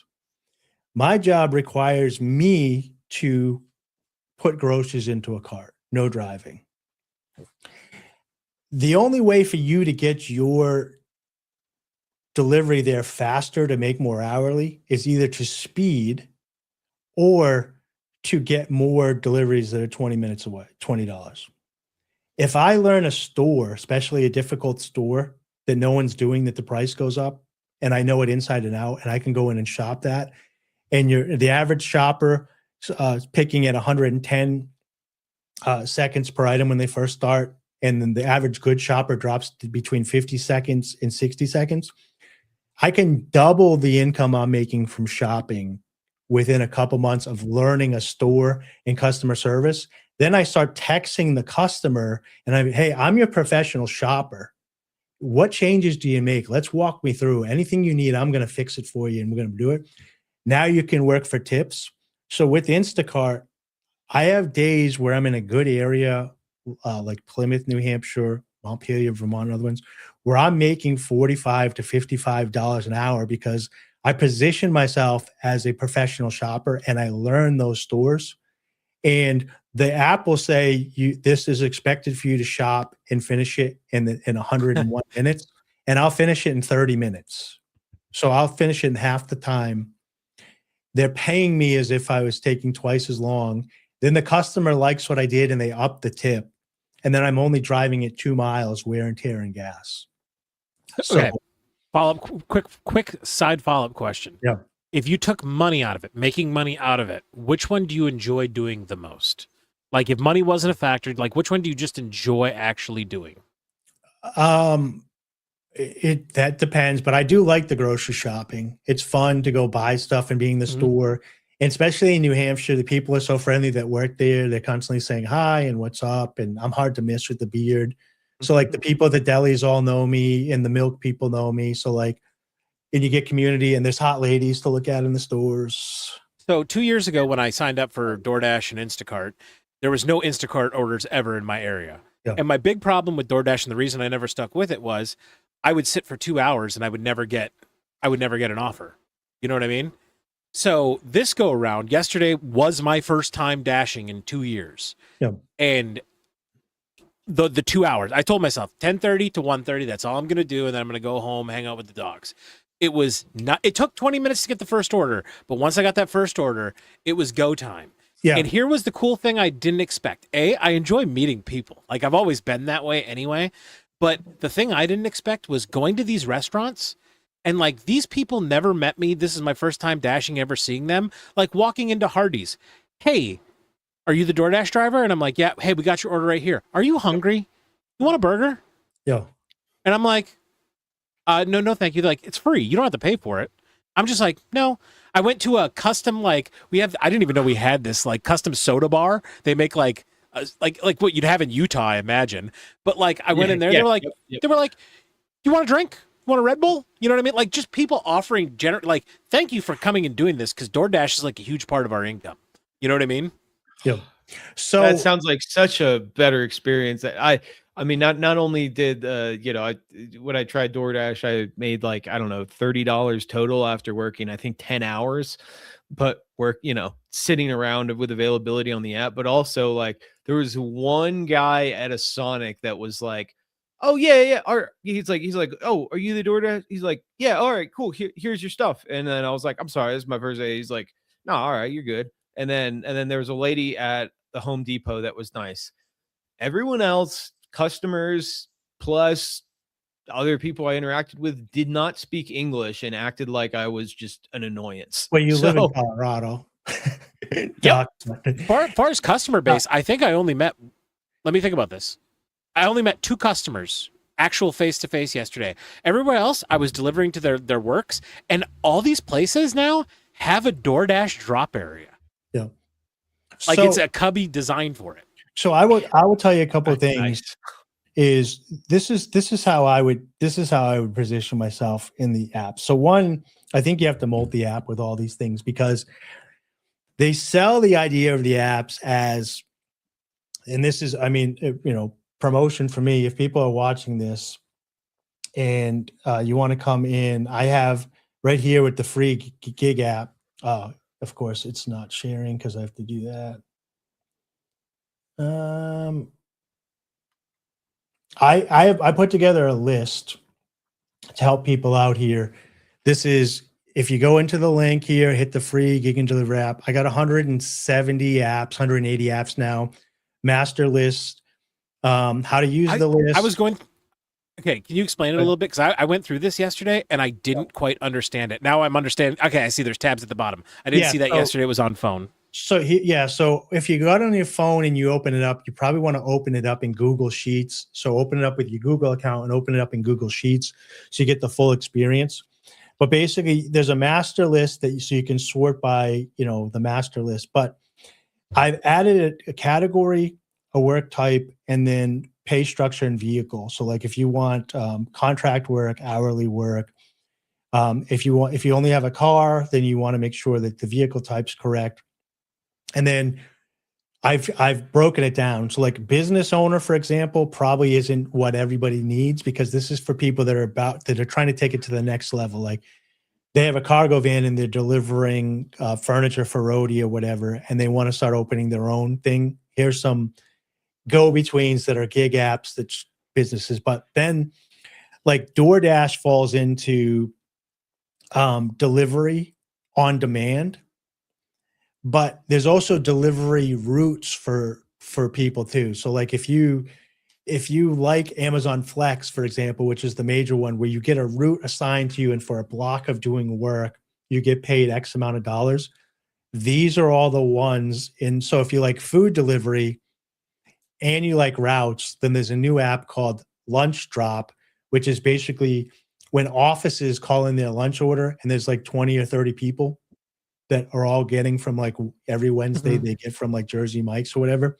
You pick their complete order up and you have a block, and they pay you between like 40 and $100 plus tip to go pick up everything, bring it to the thing, and make sure it's sectioned off like a small catering thing. But the bottom here has like courier on demand or regular courier routes, delivery on demand, delivery routes, moving and hauling, ride share, and on this one I put them together: ride share and demand and regular ride share. The smallest tab is Instacart for shopping, but I'm going to be adding some more to this as I find some good ones. And then I mentioned merchandising earlier. That would fall under the tasks and field work, stuff like secret shopping, field agents, and stuff where you get paid per job that you're going to go do. I'm working on a way to for you to have a prompt that would scan this whole thing and tell you the best ones for your area and everything. But for example, Paul, like you have a car, right? And you were enjoying delivery on demand, which is Instacart. Which is DoorDash. So when we click on DoorDash, we see that its categories: food delivery, it's delivery on demand, and delivery per tips. So once you decide on your plan, you say, okay, well, I'm doing food delivery, but one of the misconceptions is they say you can work anytime, and you can turn on the app anytime, but you might be sitting in a parking lot, right? Because no one's ordering food. So as you start learning your area, you'll start realizing like there's a breakfast rush, a lunch rush, and then a dinner rush. And then the nighttime when everybody doesn't want to go drive, if you're willing to hit 7-Eleven at 2 a.m. and deliver food, you can make a lot of money. So if you're already doing DoorDash, which is food delivery during peak hours, you might want to pair that with something like Instacart shopping, which is going to be like all day long in between those times shopping for food. Now, here's my worry in my with this whole process. Yeah. Say I'm doing, because I got Instagram, Spark, and DoorDash. I'm approved for all three. Yeah. All right. I run all three apps at the same time. Yeah. What happens if I get an order on all three of them at the exact same time? So there's a thing called dirty apping and clean apping. And clean apping is when you have contractional stuff going on where they allow you to do multiple things. I clean app.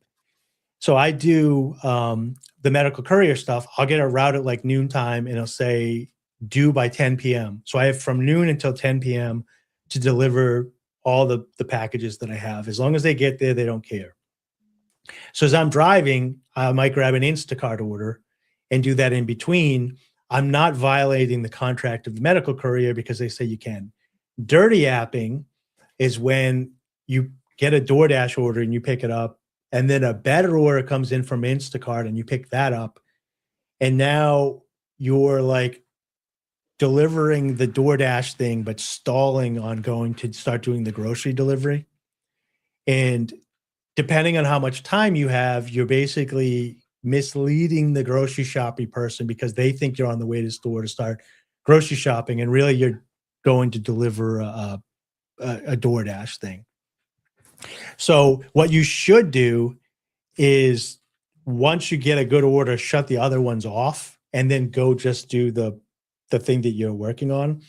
Some people, like in a city, will be doing DoorDash, Uber Eats, and Grubhub all at once and clicking all the things and driving there on their own. That's why I think there's no availability on the apps right now here in the Denver area, because I think everyone's doing that. When I, a few months ago, when I would, occasionally make orders for stuff, I'd be like, because you could see where the driver's at, you'd be like, what the hell? This trajectory of driving, this route does not make sense. It's there's a much straighter line in between our place, and it, because sometimes they'll say they may be dropping off another order first, but a lot of times it doesn't say that, and then they're just kind of bouncing around different places. I'm like, this mother is just trying to make money off of every single app at the same time. So Bros, I'm very curious. In the area you're in, are you working all day, or are you just going during peak times? Because my thought process is I'm only going to do it from 10:30 till 12:30. Yeah, that's when I've been doing it a lot less lately. I was trying to, I was doing it consistently the first few days, and I was kind of like, simultaneously, if I wasn't getting anything, just pop in a thrift store, see what's up, and look around. But I mean, I was getting so little that I haven't done it in it wasn't worth your time.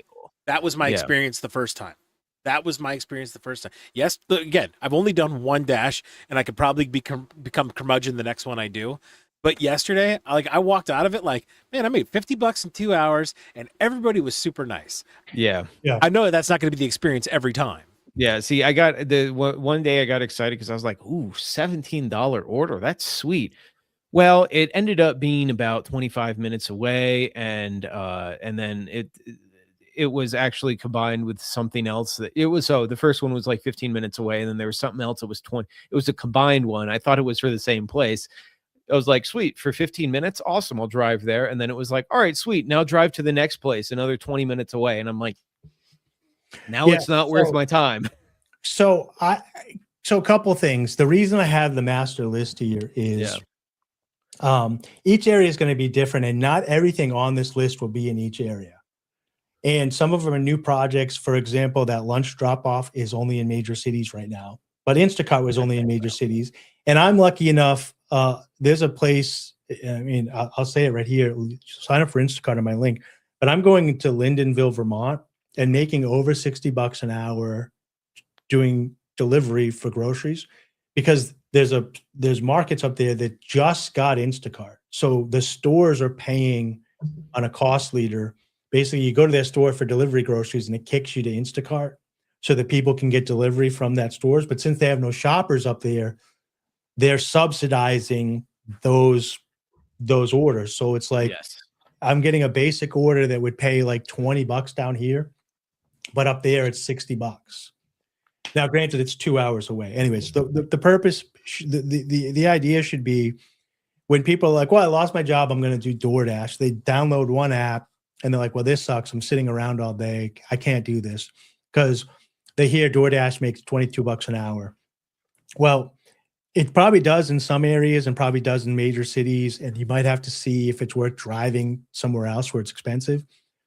But I have, right now on my phone, I have 2 medical pharmacy couriers that I do delivery work for. They call me and have a shift. They could be between $100 and $300. I'm making a medical courier list, but no, you have to call to places in your area. So I would go on Indeed, ZipRecruiter, CB Drivers, and just put in medical couriers, and they're hiring everywhere because it's paid by the insurance. They drug test. So what I put, they drug test, and so there's a barrier to entry. So you have to be able to pass a drug test, a background check. Although apparently, all yeah, that. Dad was like, "Drug test, that's easy. Just fake it." It's I quit last Monday, by the way, because of the eBay thing. Yeah. Oh, damn. So with the medical courier stuff, I have a pretty rough job with that, but I've settled into it. People don't usually make it past 6 months, but I did it all winter, and I've kind of like made peace with it, whatever, as I am delivering aftercare medicine and IVs. What is Dave Wright's primary source? Is it the medical? I make about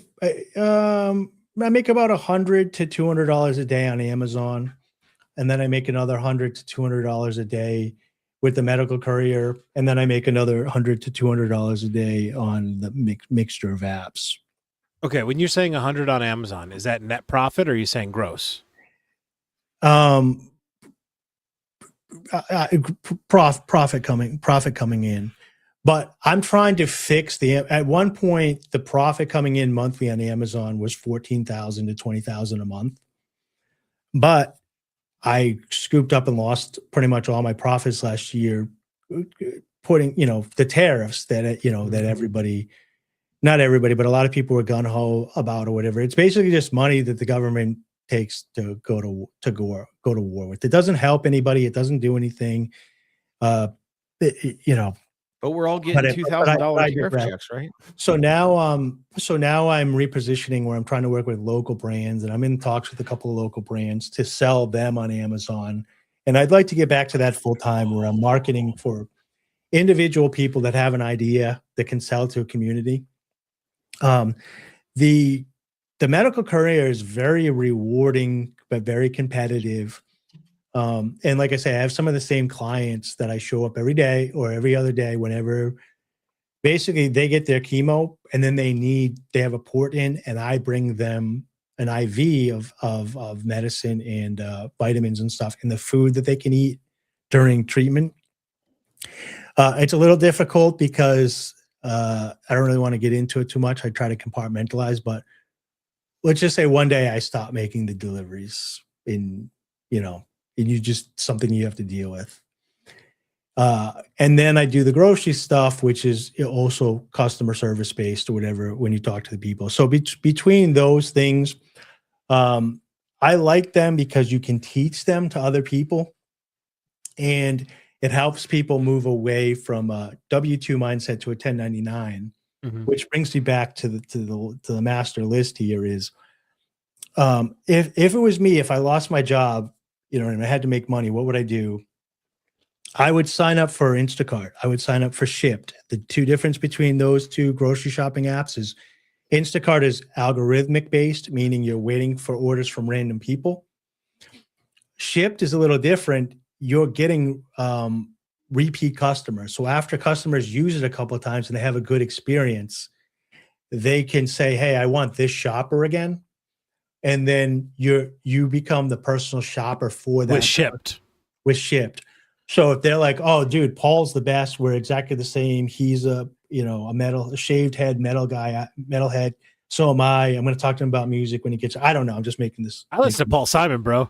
Do I scream metalhead? No, I'm just like, whatever it may be. So when those things come in, a Purple Heart comes up, and the people that have already worked with those customers get someone who speaks English. Yeah, get first dibs on those individuals or whatever, and you can build. And then there's a third site called Dumpling, which is where it's just an app that you pay for, where you can be a delivery driver for people, and they're only through you. So you build a client base. So those two, Amazon Flex for routes. So if you have Amazon delivery packages in the area, those routes pay anywhere between $75 and $125 for 2 to 5 hours. And then you can do groceries, usually between $35 to $65 for 2 hours, depending on tips. then it starts getting into an area where you start branching out to find to yours. So I would get a bunch of apps and start trying them and seeing what's best. So like here, Grubhub and DoorDash are the food delivery apps, and Uber Eats doesn't do as well because Uber doesn't do as well here rurally. Most people only come, like I have to schedule a Lyft or an Uber if I want to get one in a reasonable amount of time. There's no one around. There's nobody around, yeah. But in your area, it might be Postmates versus DoorDash, whatever. So you need to farm your area to see where you make money and what you're good at. Yeah, DoorDash is the only food delivery in town here. But then you have to figure out your daily schedule. So like for me, right now, I like to get up early, and I like to, the first couple hours of the day up until 9, do work on my computer. Then by that time, I usually get a medical courier route. Then I call my other dispatch and say, hey, I'm leaving at noon to go up the 89 corridor up to Montpelier. You got anything else running? I'll grab it. And then sometimes I can go grab multiple packages that I'm getting paid to bring up the same route. Mm-hmm. But in the morning, sometimes I'll turn on Instacart and it's very busy. So sometimes I'll work from when the store opens until like 10, and every order is like $60 because people want to get their groceries before they leave for work or something. So they tip bigger. What are average peak times for the apps? Real quick, and I've got to get going here pretty soon. I've got a bunch of sales. 50 minutes over what we planned. But like that's what you have to figure out for your area. Really so bad. One of the things that I'm hearing from you guys at the apps, and it's, not a like bad thing, it's just the typical thing, is people like, I tried the apps, I downloaded DoorDash and it was dead.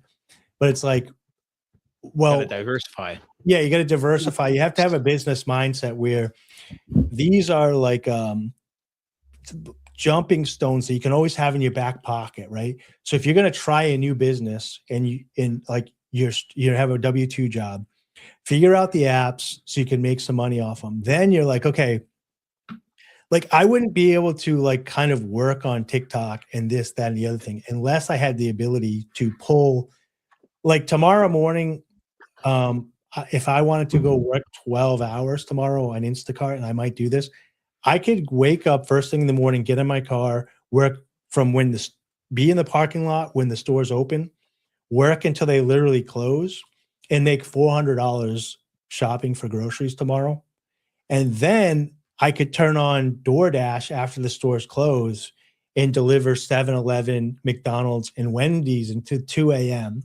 and make another 10, 11, 12, maybe 50 to $80, right? So I could make $500, and then I would probably spend 60 in gas. So bring me back down. You would burn out doing that, but some people don't have the capability to even know how to get that amount of money. And if you find the apps that work in your area and you're willing to put the time in, you can get that money. So here was my thought process on this, and I wanted to give this a shot sometime this week.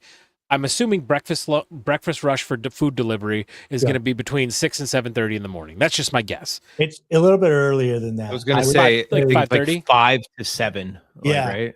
Okay. Yeah, I would say like 5 to 7. Okay. So I was thinking about doing DoorDash between those hours. Yeah. Turning DoorDash off after that, and then between 7 and 10:30. I would turn Spark on and do Walmart Spark orders. And then once we hit the lunch rush, kill Walmart Spark, go back to DoorDash, and then call that a day. Like, I don't want to work past 1 o'clock ever again. Yeah. So that's a good strategy. What I would do with that strategy is you're basically beta testing or alpha testing your area. Yeah. And alpha testing. Well, we're not betas, we're alphas. Yes, true. But I was saying it. Yeah, I know.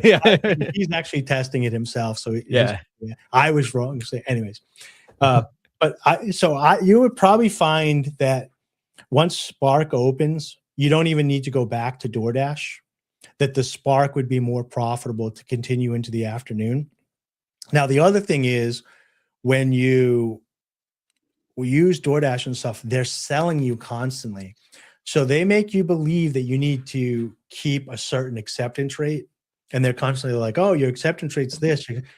That's all bullshit. You don't have to worry. You're an independent contractor. They can't fire you for a low acceptance rate. Now they can fire you for breaking your contract, stealing, and all this stuff, but they can't make you work. Then you're W-2. So they can't say you didn't take enough contracts for firing you. They will throttle you and start giving you jobs in the end. But as long as you're not in a big city, then that doesn't matter. But if you're not in a big city, you don't want to take every order anyways, right?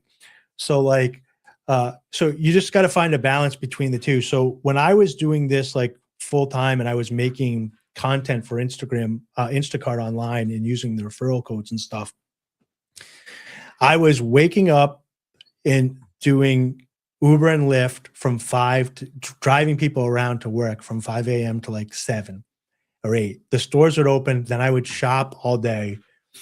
And then Amazon, if you were near an Amazon store and they don't have enough people signed up, but you're really close by, the rates will jump from like $75 to like $135 to do that block. Holy So if you cow. can snipe a block, it tells you 4 hours to do it. You can do a 4-hour block if you're any sort of like intelligent person and you're not super Well, I'm rural, out. in like 2 hours. So you're making like $135 in like 2.5 hours minus gas. And then once you're done, you're off the clock. So you just pick up that thing. And then I go back to shopping again. So I was like, oh, this is viable. And there were certain days when these new apps started that I was doing all this stuff. And I was making like $750 a day multi-apping. And now that it's so common. But it's a grind, right? Like to pull that kind of cash. Like No. You're doing, Back then it wasn't even that big of a grind. I was working about 8 hours.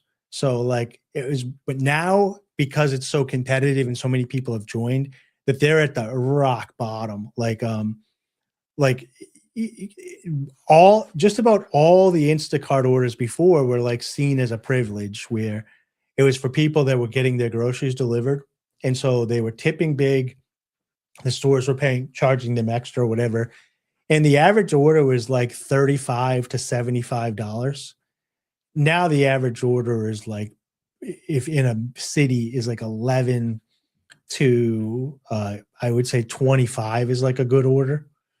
best, Like a really good best order. order I had yesterday was $9. And From the word DoorDash? from DoorDash. Okay, yeah, from DoorDash that makes sense. And then the only one I declined, and I got it twice. I declined it twice, so it went against me as 2 declines, but it was the same order. Somebody wanted me to go into Dollar General. I had to use the DoorDash Red card to buy 1 pint of Haagen-Dazs ice cream to drive it 7.5 miles for $4, and I was like, hard pass. So here's the other thing I would do. Screw that. With Instacart, I would go in and turn everything on. So they have the 8 things you can do on Instacart is a physical card, cooler bag approved, bulk batch delivery, meaning you can lift a certain amount of weight because you get the Costco's, the BJ's, the Sam's Clubs, and all that stuff. Shop only orders where you go in and just shop and you leave it there and they pick it up later. Prescription deliveries, age restricted items, which is alcohol, cough syrup, and medicine like that. And then tasks, which they just added, which is sometimes you might have to take pictures of something in the store or whatever. Like there was a marketing thing set up and they want you to find it. I would do everything in that. But in DoorDash, I have pizzas turned off. The reason why, typically they're never ready when you go to pick them up. And then people don't tip as well on pizzas because it's like pizza night. So it's like, they just think of it like pizza delivery. And then Broseph, Drew in chat, Broseph. I also have red card turned off. So when I do DoorDash, I'm only doing like straight up delivery. Will do, Drew. We'll get you his info. Sorry. Sorry, real quick. Just sorry. But by the way, Drew, my brother is also starting like I think a training thing. I don't know, whatever. I'll get you in contact with him. So anyways, I would turn off the stuff in the app that you don't want to do. And the ones that I don't do usually with DoorDash, I don't do shopping or red card on DoorDash because you get paid to shop and make much more money on Instacart and Shipped. You can turn it And off. That is what you're saying. I didn't know you could turn it off. Yeah, so you can go right into the options where you sign up for them and turn the ones you don't want to do off. So like when you first start up, you're all excited. So you're like, oh yeah, I got my red card. I want to do that. Of course, I want to do pizza deliveries and all that stuff. But once you start doing it, you start realizing so I have flash orders turned on. Then it has high demand shop and delivery managed by a red card. I actually have that shut off because this is high demand in this area, but the prices are so low. And I found that if you just wait, the CVS goes to Instacart because they're just outsourcing it anyways, and you get paid more to do it on Instacart than you do on DoorDash. That's so funny. And then alcohol delivery, I do have turned on.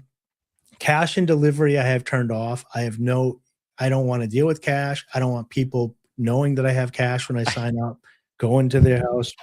And then I got my pizza bags verified, but I unverified them because I would go to a pizza place and it would be like, oh, $15 pizza delivery. Great.